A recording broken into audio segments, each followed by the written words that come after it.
Perkenalkan, saya Uyung Nuha, dan Uyung Nuha ini adalah nama berkah, nama yang diberikan oleh Maha Guru saya, beliau Mas Edeng yang ada di sini, Abang, kalau menyebutnya Abang. Bicara soal belum selesai itu. Apa Uyung Nuha? Uyung itu apa? Nuha itu apa? Jangan dilanjutin, sengaja Nuhanya jangan dilanjutin gitu kan. Nuha itu nama asli saya yang mengarah ke agak musola gitu, agak panti asuhan gitu. Kalau Uyung itu memang nama kecil. Jadi kalau tadinya kalau Uyung NH itu karena sudah ada NH Dini katanya gitu kan. Ya namaku depannya N gitu, N belakangnya H, nama panjangnya H gitu. Jadi akhirnya ya Nuha. Padahal musola juga membawa berkah. Nah itu karena nama itu juga membawa berkah, tapi ya akhirnya orang mengenalnya Uyung Nuha. Sampai banyak perubahan yang terjadi. Mulanya saya itu kecil ketika masih di jenjang SD lah ya katakan. Itu sudah hobi membeli blok not, buku kosong untuk menulis diary. Jadi pakai block note, nggak pakai diary. Enggak ada gemboknya. Iya, sebelum ada gemboknya, blok not dulu. Block note aja, kosongan. Pokoknya kosongan. Bukan buku leces juga bukan, tapi buku pokoknya Emang masih ada buku lecet? masih ada. Masih SD itu masih. Nah, dari situ saya menulis catatan harian gitu kan. Isinya pasti ngawur, isinya pasti sesuatu yang jika dibaca hari ini ya lucu. Nah, kemudian kelas 6 SD itu saya menulis cerita pendek. Judulnya Aku Ingin Menjadi Seperti Dia. Panjang sekali. Aku ingin menjadi seperti dia. Isinya itu anak yang ingin berprestasi lah, tapi jalurnya olahraga, bulu tangkis gitu, entah gimana itu ceritanya, pokoknya itu. Terus guru saya bilang lanjutkan gitu. Ketika di ini dapat besar. Kemudian ketika ulangan atau dulu masih catur bulan itu mata pelajaran bahasa Indonesia dapat juara gitu tuh, juara 2 waktu itu. Nah, kemudian SMP saya justru lebih banyak nulis puisi ketika SMP. Nulis puisi, simpen lagi. Nulis puisi, simpen lagi. Jadi di sekolah tuh saya ada, karena kayaknya introvert, saya nggak tahu juga gitu. Jadi, nah kertas jangan kita orang aneh. Ke tulisan saya itu saya kumpulkan, saya lipat, kemudian saya masukkan ke dalam kaleng. Kalengnya itu saya kubur di salah satu samping, pokoknya di samping kelas gitu, masih ada tanah kosong gitu, batu. Kayak film apa? Ini sudah, saya udah agak serem gitu kan. Dikubur tuh kan. Iya, saya kubur tulisannya tuh di dalam kaleng sampai pas kelas 3 itu pas dibuka itu udah banyak dan kotor gitu kan. Gitu. Tujuannya apa itu? Menyimpan saja. Biar nggak ketahuan orang lain. Biar tidak dibaca orang lain. Karena isinya ya itu, selain entah curhatan, entah apa gitu. Saya sedang suka sama siapa ada gitu kan. Ada caci maki. Ada. Belum ngerti Google Drive. Ada, sampai kemudian nah itu ketika di diary itu, di block note itu, saya ketahuan sama orang tua saya gitu, karena saya maki-maki orang tua saya gitu di dalam situ. Saya menyebut beliau ini dengan kata-kata binatang gitu kan. Ya kesel gitu. Nah, sampai di sidang terus kamu jadi anak ya udahlah itu sih nggak usah dibahas. Nah kemudian Yang perlu dibahas adalah ada apa di balik kata-kata itu? ini malah dalam nanti Istilah apa kan? Ada sejarah Panjang masa nanti. panjang kalau itu tidak panjang. serta-merta Tidur jam seorang 3. anak Iya. menuliskan kata-kata yang tidak pantas untuk orang tuanya jika Tidak ada persoalan. Malah diperjelas jika maka gitu. Oke. Gitu. Nanti itu nantilah pertanyaannya itu nanti. Kemudian ini kan perjenjang ya gitu. Ini dibahas perjenjang dulu. Kemudian saya masuk Alia. Saya di Alia ikut lomba-lomba gitu kan. Perseninya di esai waktu itu ada karya tulis ilmiah. Ikut. Menang, juara. Ya nyari sendiri. Gimana itunya ya? Guru bahasa Indonesia cuma ya gitu-gitu aja lah gitu kan. Cuma mendukung secara normatif lah gitu. Kamu harus begini gitu. Nanti kamu cari informasi sendiri. Nanti temanya begini. Kayak gitu aja. Sampai kemudian lulus saya mengikuti PMDK waktu itu jalur undangan. Saya fokus ngambil sastra Indonesia. Diterima di salah satu universitas negeri di Depok. Saya diterima. ada berapa universitas negeri di Depok? Emang ada berapa? Satu. Kalau Satu. salah satu itu berarti banyak. Iya. Ya udah Cuma berarti. UI nggak salah satu. Oh ya udah itu. Berarti cuma satu ya, cuma satu. Jadi bisa Universitas Indonesia gitu, atau University of Illinois. Iya. Illuminati nantinya Illuminati. Iya, wah di Depok itu enggak di Illinois kan? Universitas Indramayu. UI. Gitu. Tapi tidak lanjut gitu karena orang tua yang tidak setuju. Tidak jadi. Iya, tidak jadi. Udah tinggal berangkatnya aja tidak jadi gitu. Itu saya sudah membangun harapan ya. Ketika saya nanti di sana paling tidak saya bisa ketemu dengan almarhum Pak Sapardi gitu. Ya harapannya tuh Ceritanya ketemu idola, bukan bisa nulis. bukan bisa nulis. Oh ya nanti Enggak. nanti belajarnya nanti. Ketemu aja dulu gitu kan. Nanti gitu. Tapi takdir juga ternyata berkata lain, saya juga nggak tahu gitu. Sampai akhir saya nggak pulang gitu tuh, nggak pulang ke rumah. Saya kabur karena kesel kan nggak boleh. Terus saya kuliah, saya didaftarkan kuliah, sudah di Cirebon aja. Sudah di Cirebon, bahkan kuliah pun saya beli apa sih namanya kan ada ininya ya. Ada apa sih? Beli formulir gitu kan. Itu kakak ponakannya bapak saya yang beli gitu kan, yang ikut membantuin daftarin dan lain-lain gitu. Saya malah nggak tahu, pokoknya kalau nggak di situ saya nggak mau lanjut gitu, nggak mau lanjut. Tapi ya udah gitulah jadinya.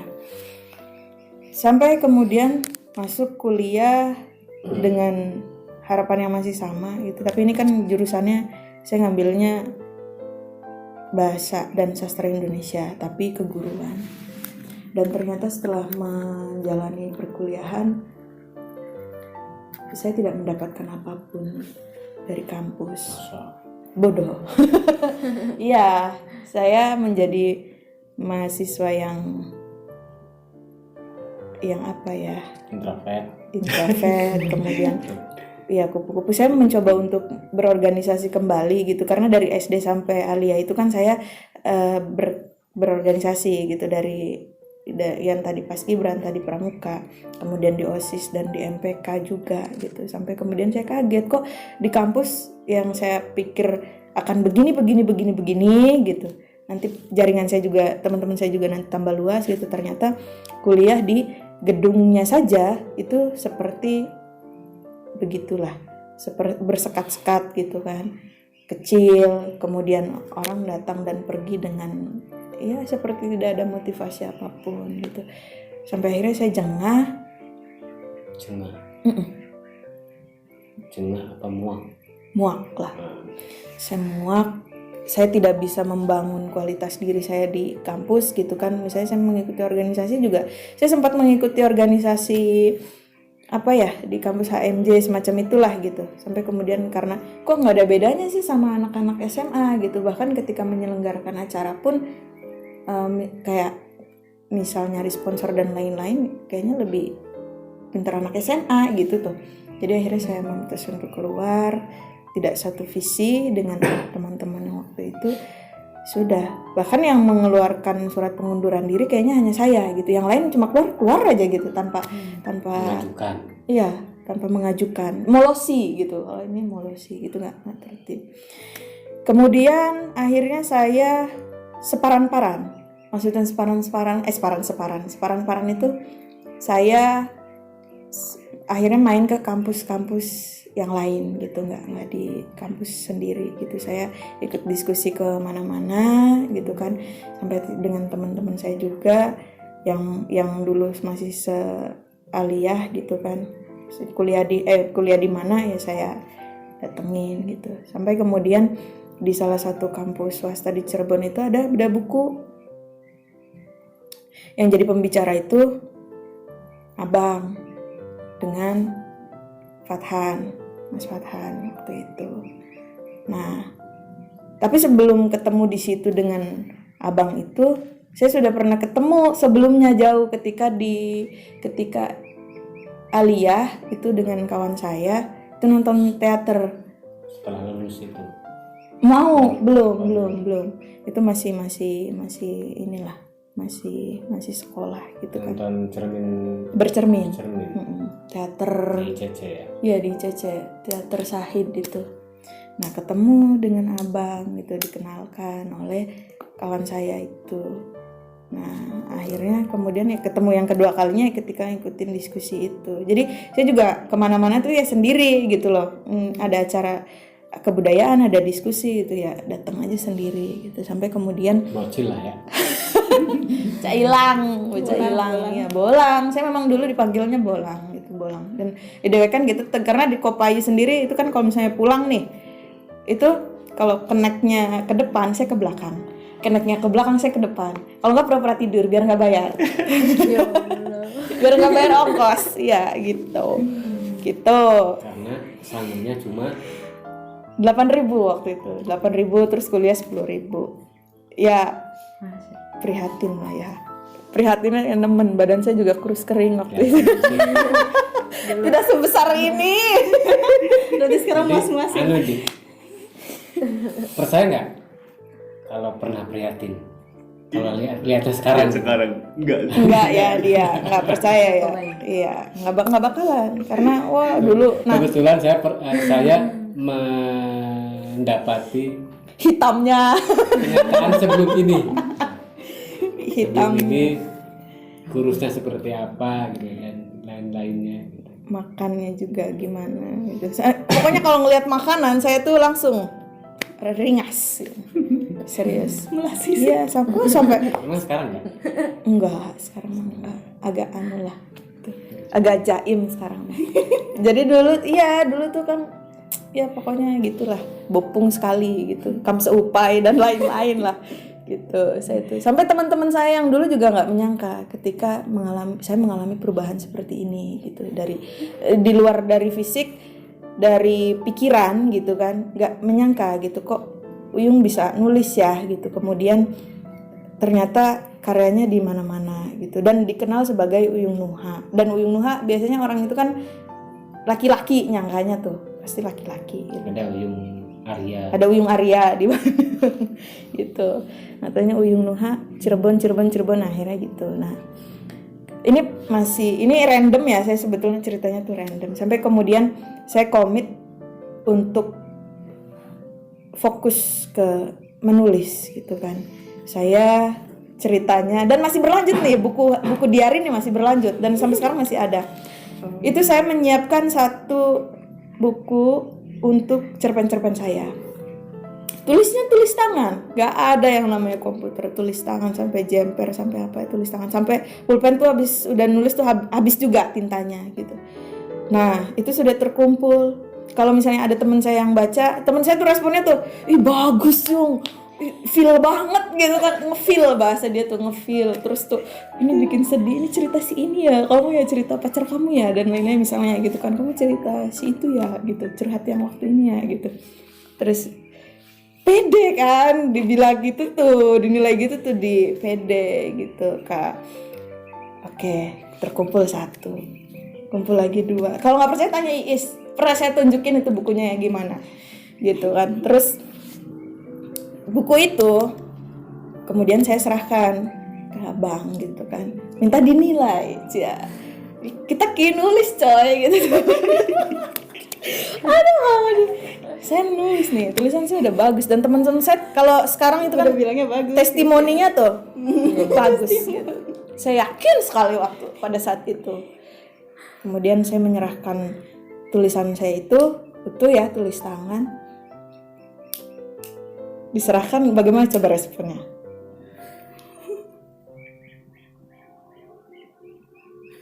Life is never flat tuh bener gitu. Datar abang tuh, kok gini ya, saya tuh langsung kan insecure. Kok gini sih? Cover.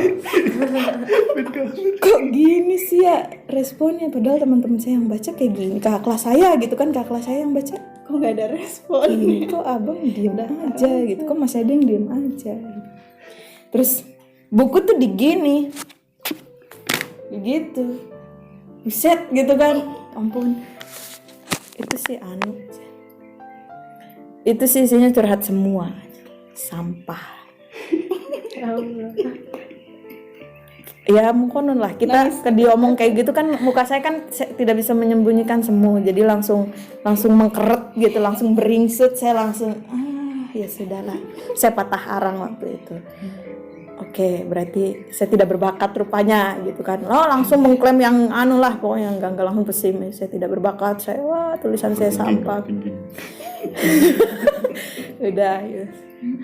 Ya itu makanya saya bilang ke Is, untung nggak disobek gitu, untung nggak disobek-sobek gitu kan.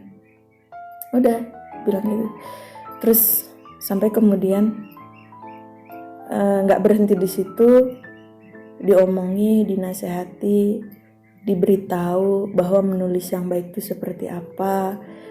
Mulai tinggalkan duniamu yang alay-alay, mulai cari kawan yang pintar gitu. Mulai memilih buku yang baik, mulai agendakan membeli buku 1 bulan sekali. Kan saya waktu itu pusing dong, buat jajan aja saya tuh nggak punya. Buat jajan saya nggak punya. Buat kalau pulang ke rumah aja saya harus, kalau nggak nebeng ke temen, saya ucing-ucingan sama kenek kopayu gitu loh. Kayak gitu. Kalau enggak ya misalnya diturunin gitu dari mobil, ya udah saya nggak bayar gitu. Udah gitu. Ya risiko jalan kaki, risiko apa ya, terlambat gitu kan biasa gitu. Kemudian sampai ya saya mencoba berani gitu untuk berubah gitu, sedikit-sedikit gitu. Sedikit-sedikit saya hapus teman-teman yang alay, saya ini lagi gitu, saya pikir ulang lagi gitu, karena di saat kuliah itu teman-teman saya yang sedang rame-ramenya pamer BlackBerry, sedang asik-asiknya karaoke, sedang shopping, bahkan ada yang pakai uang kampus untuk beli HP gitu kan demi gengsi gitu. Saat itu semester berapa? Itu sudah 2012, udah ini 2012 semester berapa ya? Semester 3, 4. Nah, di semester 3, 4 itu ketika saya mulai belajar menulis dengan Mas Edeng gitu kan, mulai digembleng, mulai nangis-nangis, begadang yang namanya nulis itu. Bagaimana kita tidak cuma menulis gitu, bukan cuma pengen nulis, tapi belajar hidup di sana gitu. Saya diajari seperti itu, saya diajari untuk tahan banting gitu kan. Sampai kemudian setelah belajar menulis itu, ya ternyata sastra yang menolong saya gitu. Saya tiba-tiba ada yang mengajak, ikut yuk jadi wartawan gitu kan. Tulisan pertama berapa lama dibikinnya? 3 bulan. Itu Nangisnya esai. berapa kali? Itu esai. Nangisnya berapa kali? Nangisnya berkali-kali sampai itu komputer tuh sewa ya. Saya belum punya laptop. Komputer tuh sewa. Di ngerental gitu 1 jamnya 1.000 apa 1.500 waktu itu. Nangis lagi. Nangis pokoknya saya tuh nangisan. Serius nangisan, orangnya saya nangisan. Sampai hari ini juga saya masih nangisan. Dikit-dikit nangis gitu. Tulisan pertama tuh judulnya Fenomena Mahasiswa Gagal Intelek. Esai. Awalnya esai. Dan kalau misalnya dirunut gitu, yang belum pernah saya tulis tuh puisi gitu, yang ditayangkan, yang dimuat gitu kan. Jadi prosesnya tuh saya di esai dulu. Kemudian cerpen. Kesan pertama tulisannya dimuat, kemudian dapat honor ya tuh. Senang banget. Itu kwitansinya saya simpan sampai sekarang masih ada. Kwitansi dari Radar tuh masih saya simpan. Kemudian sampai hari ini juga kayak honornya nggak berubah ya, masih segitu. oh, sejak zaman saya. Oh, Ternyata jauh ya. saya kalau Udah 15 tahun itu. Tetap. saya kalau ngomongin proses tuh suka malu sebetulnya, malu sendiri gitu. Kadang saya merasa saya bukan penulis yang baik gitu kan. Saya banyak lalainya gitu. Kemudian ya banyak yang tidak sesuai gitu mungkin dengan harapan guru saya gitu, dengan harapan Mas Kan Eden. kata S. Laksana juga begitu. Penulis yang biasa-biasa saja itu sering mengetik tulisan dia bikin setiap hari. Penulis yang tidak biasa-biasa saja itu menyiapkan laptop gitu kan, menyiapkan makanan, rokok kalau yang merokok, kemudian memandang ke jendela, mencari inspirasi. Besoknya begitu lagi. Besoknya begitu lagi. Dan nggak pernah nulis.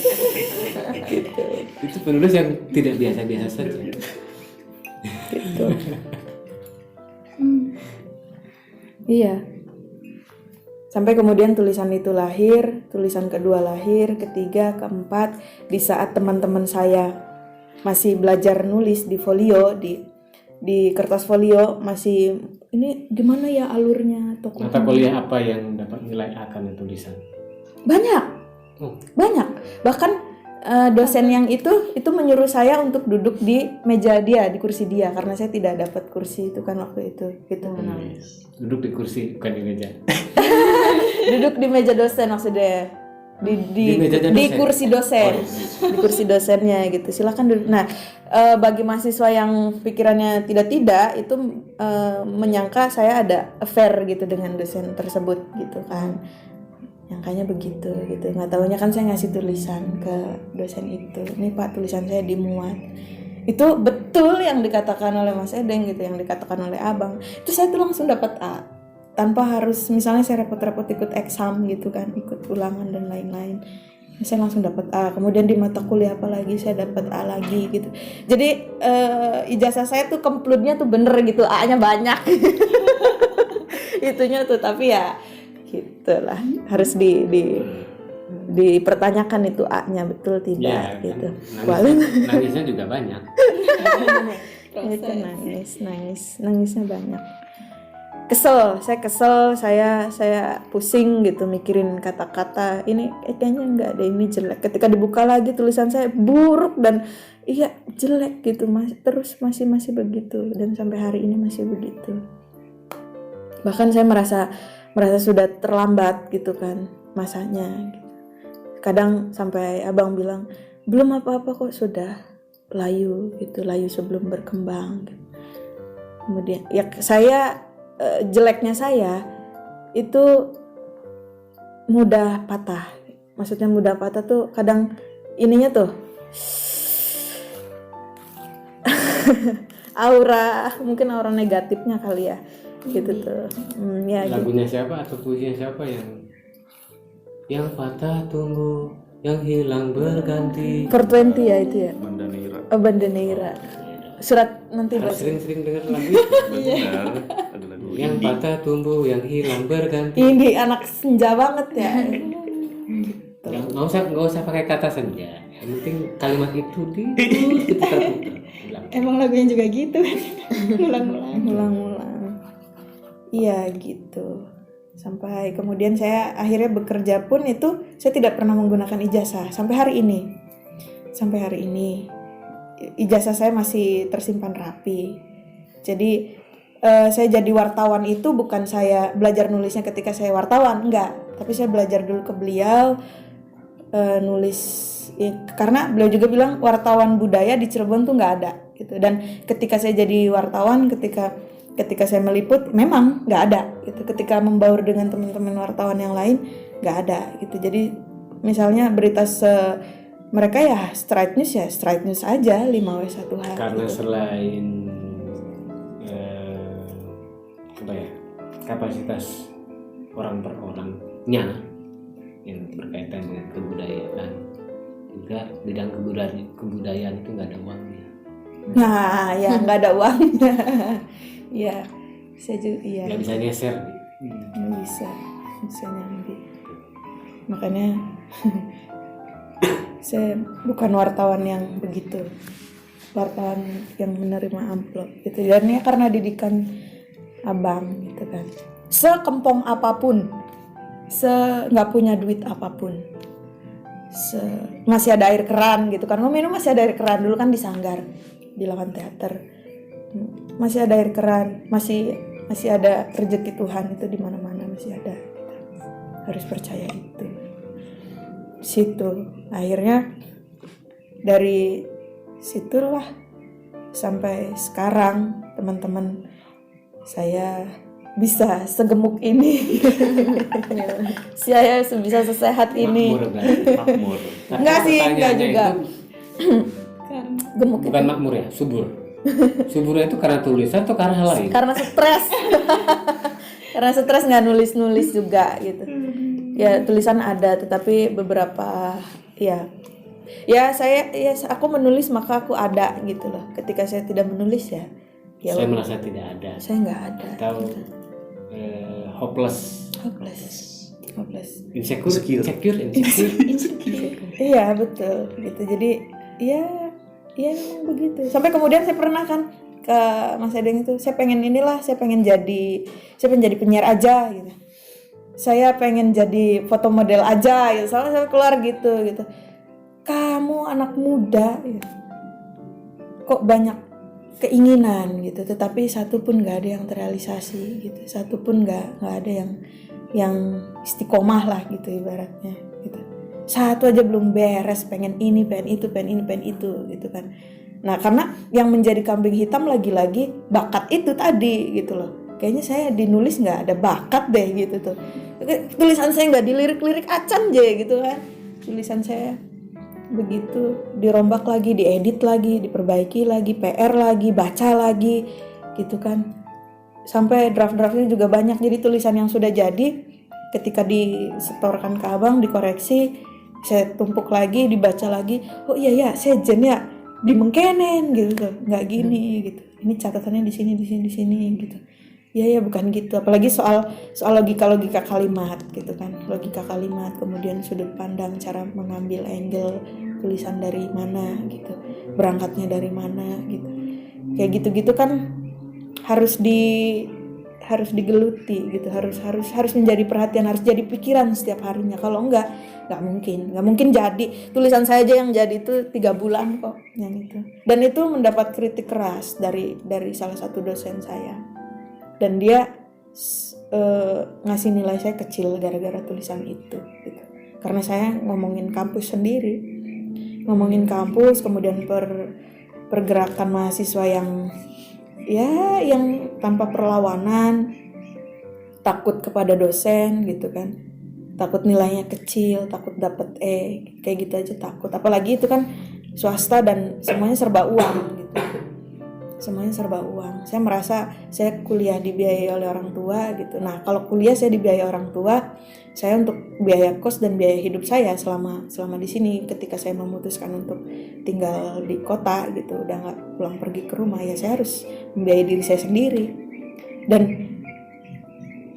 nggak, kalau sekarang sih udah nggak yang nunggu honor tulisan lagi baru makan gitu. Kalau dulu gitu. Saya dulu gitu.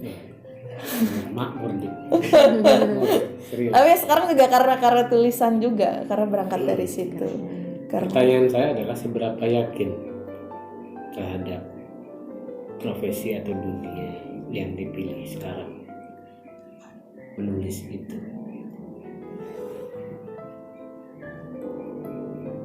Kalau jauh